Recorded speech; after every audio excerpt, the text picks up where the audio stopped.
Hello and welcome back to my channel. My name is Wendy Aldaman and you are here with Career Elevations.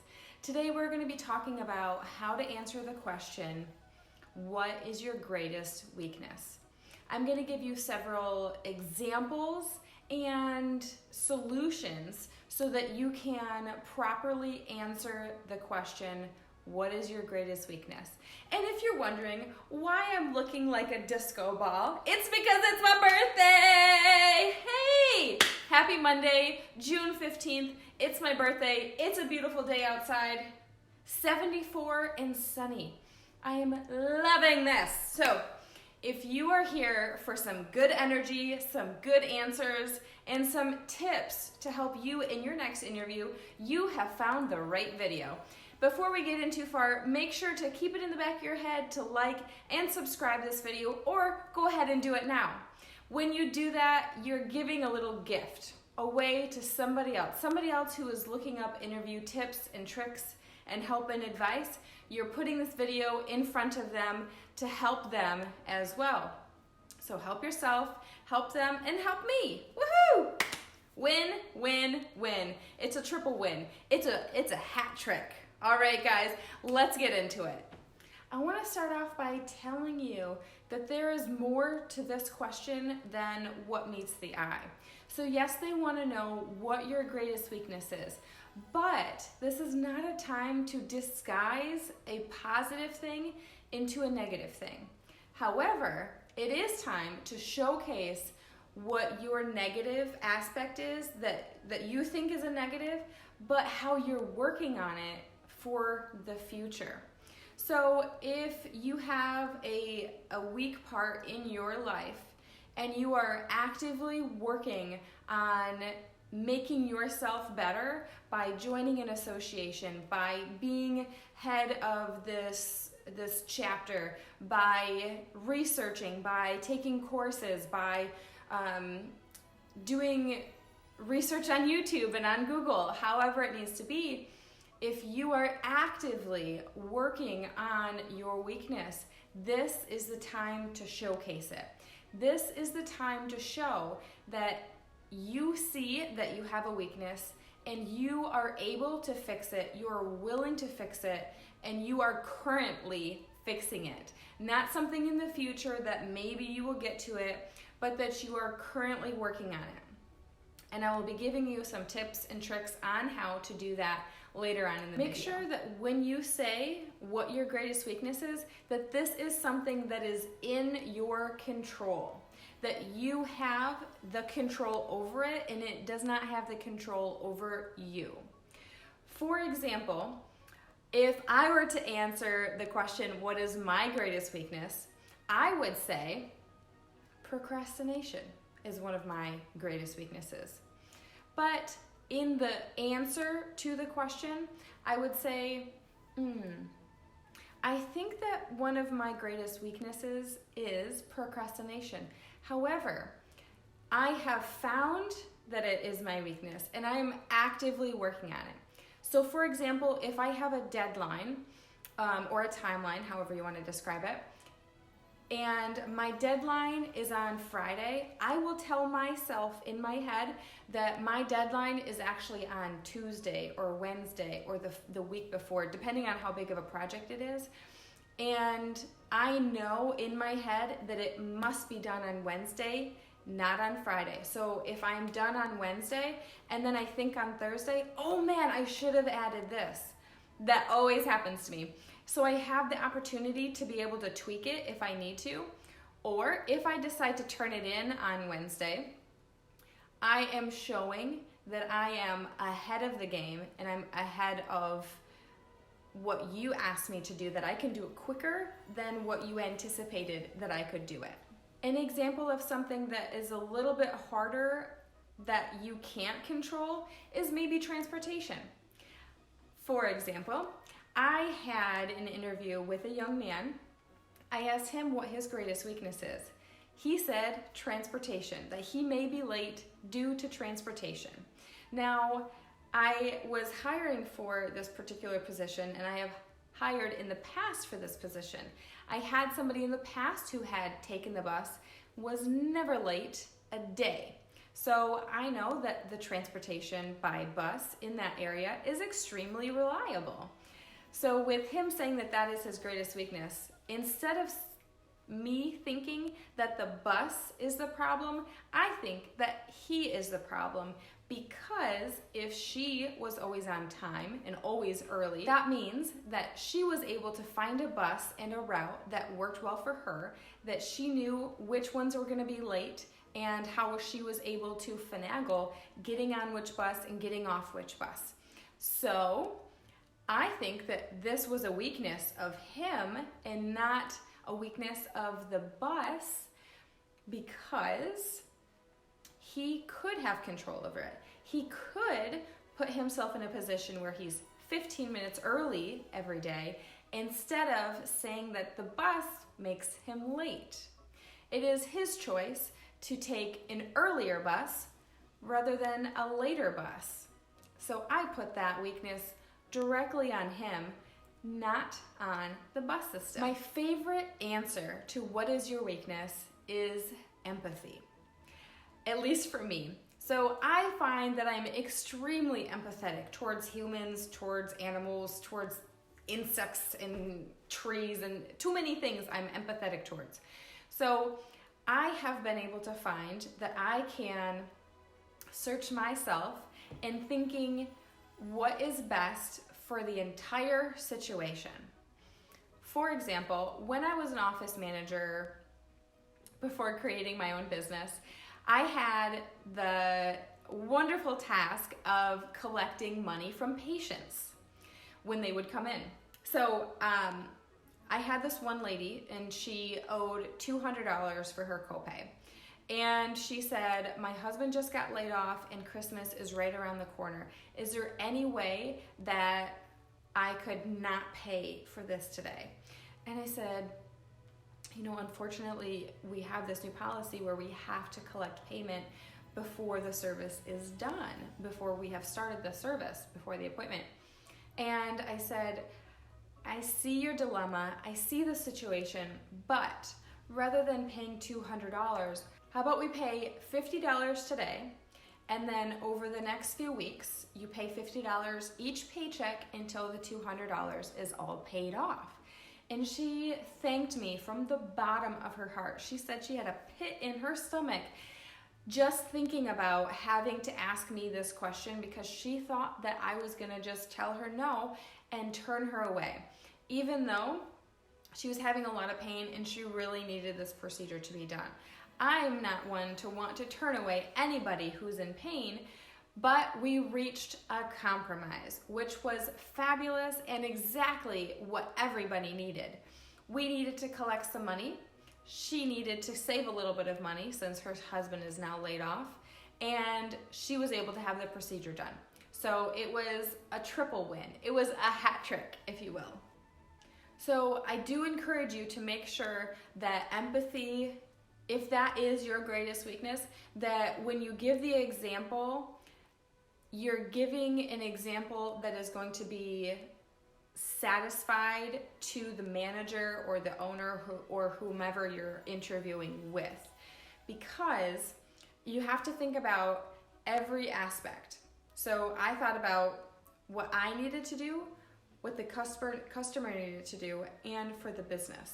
Make sure that you're always thinking about the business and that you add a piece of the business into that story and how you were able to save money or generate money or recoup money or however it needed to be. Make sure you add part of that into your example so that they know that you're not only thinking about just yourself and what you want to do, but you're also obviously thinking about the patient and you're thinking about the business. You're thinking about it as a whole, well-rounded answer, not just the word and a little example. Elaborate and think about the whole thing. So tonight, I want you guys to think about what your greatest weakness is and think about some good examples, a few good examples that you can utilize after saying what your one word or your one phrase for your weakness is. I want you to also think about examples around that and how you're learning from it, or if you're taking courses, you're taking classes, you're researching online, you're reading books, I want you to show them how you are doing a better job now than what you were doing in the past. This answers really show how you can grow as a team member, as an employee, as a manager, whatever position you're going to be hiring for. This answer is the best if you show how you are growing in a whole, so that they see in the future that you're going to grow with them. Another example you can give is one of your weaknesses could be leadership. Unless you are going to be applying for a leadership or managerial role. Obviously, you wouldn't want that to be your weakness. But if you were applying for a position that you could very quickly go into being a manager, you could say this, but I want to make sure that you are actively working on this. If you get the clue, if you get the hint of this video, it is to always be working on yourself and showcasing how you are doing a better job now than you were in the past, a week ago, a month ago, 6 months ago, a year ago, for example. So if leadership is your downfall, you can join an association for whatever your trade is, or you can join an association for your local city or your township. You can join Toastmasters. Toastmasters it's a funny name. I think that they really should change it, but it's a funny name. So Toastmasters really helps you with public speaking and leadership. By saying that you have joined Toastmasters, even if you just joined it a week ago, you can still put that on your resume if you're able to. Early spring, so right now is the time that they do elections for the leadership roles. If you're able, or you're willing, or you're capable of, or there's an open position for a leadership role in your local Toastmasters group, I will highly encourage you to go for it, to give it a shot, to try it out. You can even ask them, hey, I haven't been in Toastmasters very long, but is there a role, an easy role, or is there someone that could help me with one of these roles so that I can better myself and I can help you as a club as well? So leadership might be your downfall, but what's going to bring you up is the clubs or the associations or the roles that you can join to help you in the long run. And I wholeheartedly believe that if you take on some kind of a leadership or managerial role, this is going to be one of the best assets that you will ever take on. So the younger that you can do this, rather than saying, oh, I'll do it next month, oh, I'll do it in 6 months or a year or a few years from now. Take on this role now, because even if you don't feel like you have time, there is always going to be time in your schedule that you can find to be able to help you in the long run. If you join some kind of an association or a club, like I was saying, if you join one of those and you don't have a lot of time, sometimes just having that on your resume can make a huge difference. And by not necessarily having a ton of time, this will help you to prioritize your time, to give you better time management, and it will help you with leadership skills for eternity. If you're not great at leadership right now, you will only become better by practicing. The whole reason why you should give an example of how you're doing a better job at your greatest weakness is to show that you are solution-based, that you are progressive, you are willing to learn. This also shows that in the future, a manager or an owner can come to you and say, you know, I think that these are a few problems that we're having. Do you think that you can work on X, Y, and Z this month to help you fix that? This allows them to feel more comfortable approaching you with some things that you need to work on and improve on, because sometimes it's difficult to have those conversations with people if they say, for example, in the interview, they say, I don't have any weaknesses. Everybody has weaknesses. You can pull a weakness out. You can create a weakness. You will have to find a good answer to this. And there's, obviously there's a few examples in this video. So I encourage you to find a good example with what you currently have in your life situation, in your work situation. And if you still can't think of anything, I want you to open your mind and open your brain and envision what your coworkers think about you, or your manager or your boss thinks about you. Or simply ask them. If you're not ready to leave right now, or you've already put your 2 weeks in, for example, ask somebody, what do you think my weakness is? What do you think I can improve upon? They should always tell you something that you can improve upon. If you talk to your clients or your patients or your customers for too long, that could be a negative. But if you set a timer, or you tell yourself, I've only got 30 seconds because I've got these other important things to do, you're always going to find some kind of weakness. But if you don't think that you have any weakness at all, that is a very big negative in the grand scheme of things, because it's showing that you don't care enough to dig deep down inside to figure out how you can be more helpful to yourself, your customers, your clients, your patients, and your coworkers in the business itself. This is also not a time to disguise your greatest weakness. So if you say, I'm a hard worker, and that is your greatest weakness, I want you to take that out of your interviewing process. In addition to, if you say you're a hard worker and you've been working 80 hours a week and you want a job that works only 40 hours a week instead, does that mean that you're going to end up with overtime at this company because you can't say no? Or does this mean that you're a perfectionist, that you feel like you have to get everything perfect the first time, or perfect before you hand it in, or whatever? Things are better done than perfect. Things are so difficult to get perfect, and I know that we are in a perfectionist world where everything has to be so perfect before it gets released. Let me tell you this, I think my hair looks terrible, but I'm releasing this content to you because it is worth it to you to get this information. It doesn't matter if my hair doesn't look perfect. It doesn't matter if my makeup looks perfect in these videos, because you get the content. You get the point of what I'm talking about. Nobody cares about what my hair looks like besides me.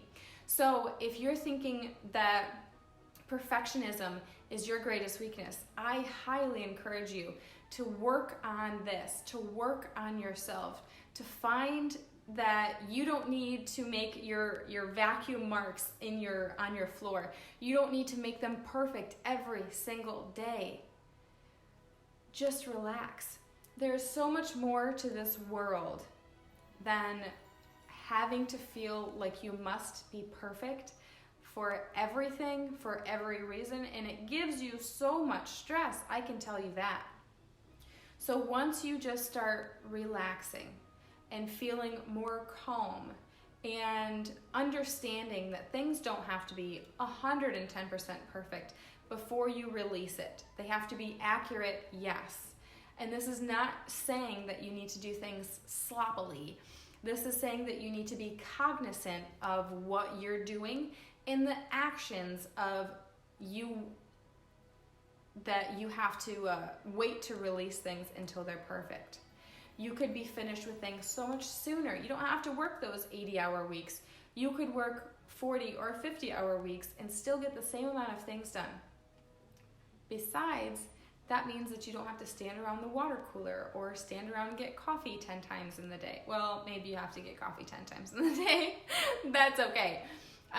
But the point is, perfectionism can be so very dangerous, and it is not a good answer, and neither is hard work. Neither of those two should be in your answers unless you come up with a stellar example to go with them. And if you've got a stellar example, make sure to drop it in the comments below. And I'm interested to see what you think your greatest weakness is. Drop it in the comments below. Give me an example if you've got a few extra minutes to type that up as well. And I would be happy to reply to every single one of those comments. Let's wrap it up. So you have, what is your greatest weakness? From there, you give your answer. Then you give an example and you give a solution on how you're working on fixing that. That is a 3-part answer, and it should allow you to answer this question with a satisfactory answer every single time.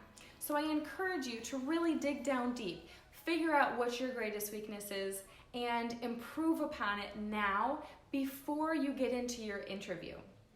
Find ways that you can learn and grow from your weaknesses, and I promise you, you will be a more happy and satisfied person overall if you continuously do this from now until you're done working, until the rest of eternity, until whatever, until forever. Thank you so much for joining me. Don't forget to hit that like and subscribe button so that you continue to get updated information. And since you stuck around to the end, you get a special treat. If you type in birthday 2020 into any of my offers, you get 20% off from your total purchase.